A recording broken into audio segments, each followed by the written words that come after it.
এখন আমি আপনাদের এমন একটি জায়গা দেখাবো কেরানীগঞ্জের, খুব সুন্দর একটি জায়গা।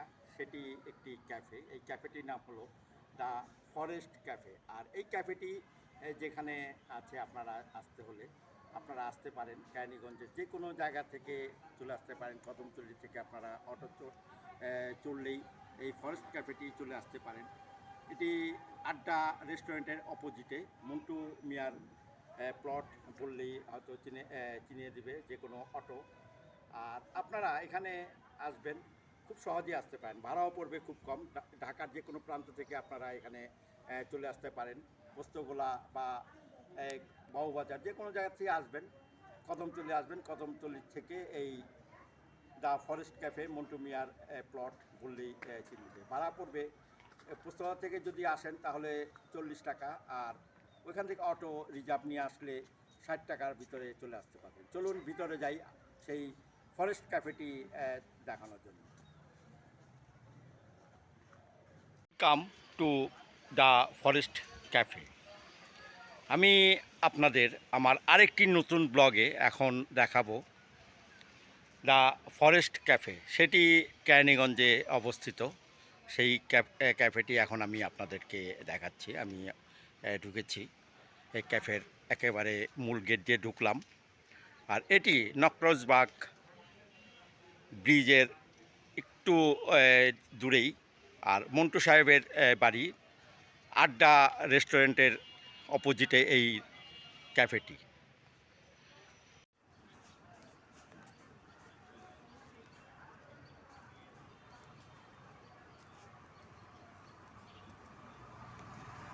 কয়েকদিন আগে পয়লা বৈশাখ পালিত হয়েছিল আমাদের সারা বাংলাদেশে। আমাদের বাংলা নববর্ষ উদযাপন হয়েছিল, সেই উপলক্ষেই এই জায়গাটি ক্যাফেটি সাজানো হয়েছে। আর পুরোটাই এই ক্যাফে সাজানো হয়েছে পয়লা বৈশাখেরই দিয়ে। আমি আপনাদেরকে একেবারে পার্ট বাই পার্ট দেখাচ্ছি। এখানে বেশ কিছু রুম বা ছাউনি বলা চলে। এখানে ছাউনি আছে, এখানেও আরেকটি ছাউনি আছে। এখানে মোট বেশ কয়েকটি ছাউনি এখানে আছে।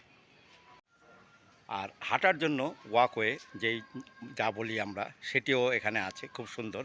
আর ওয়াকওয়ের পাশে দিয়ে সেই গাছগুলো রাখা আছে, সেইগুলো এখন আপনাদেরকে আমি দেখাচ্ছি।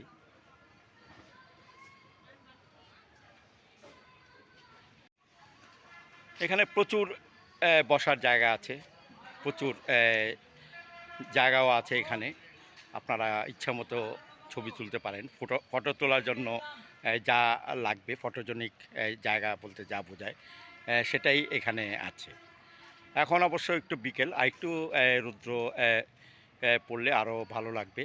তারপরেও একেবারে ছিমছাম গাছ দিয়ে ঘেরা, গাছ দিয়ে ঘেরা এই ক্যাফেটি দ্য ফরেস্ট ক্যাফে।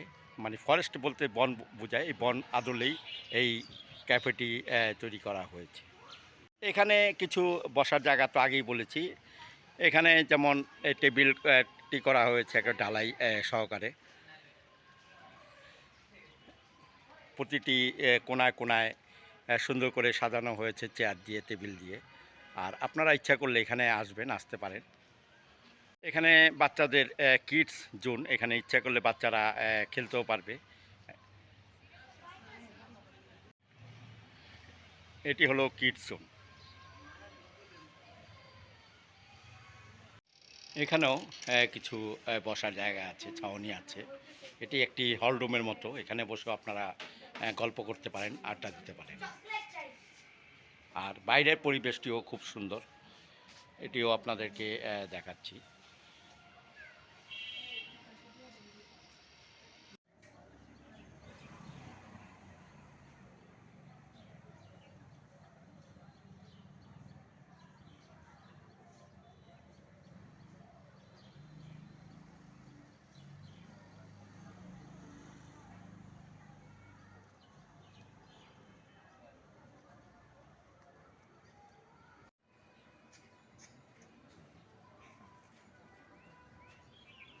আমি আপনাদের দ্য ফরেস্ট ক্যাফে একটি সম্পূর্ণটাই দেখালাম ঘুরিয়ে ঘুরিয়ে, যদিও একটু ছোট, তারপরেও আমি যতটুকু পেরেছি এই ক্যাফেটি দেখানোর চেষ্টা করেছি। আর আমার কাছে মনে হয়েছে সত্যি এটা ফরেস্টের মতোই, সম্পূর্ণটাই গাছ দিয়ে ঘেরা, বিভিন্ন গাছ এখানে আছে, সম্পূর্ণ গাছ দিয়ে এই ক্যাফেটি সাজানো হয়েছে। আর এখানে কিভাবে আসবেন, কোথায় আসবেন সব কিছুই বলেছি, তারপরে আরেকবার বলি। এটি যদি আসতে চান তাহলে আপনারা আসতে হবে, প্রথমেই আসবেন পোস্তগোলা বা বাবুবাজার থেকে কদমতলি থেকে চলে আসবেন এই কোনাখোলা মন্টু মিয়ার প্লটে, মানে আড্ডা রেস্টুরেন্টের অপোজিটেই গলিতে ঢুকলেই এই দ্য ফরেস্ট ক্যাফেটি পেয়ে যাবেন। এখন যদি আমার এই ভিডিও আপনাদের ভালো লেগে থাকে তাহলে অবশ্যই লাইক, শেয়ার এবং কমেন্টস করবেন। যদি সম্ভব হয় YouTube channel MD Juglul Haider subscribe করবেন। ধন্যবাদ সবাইকে আমার পাশে থাকার জন্য।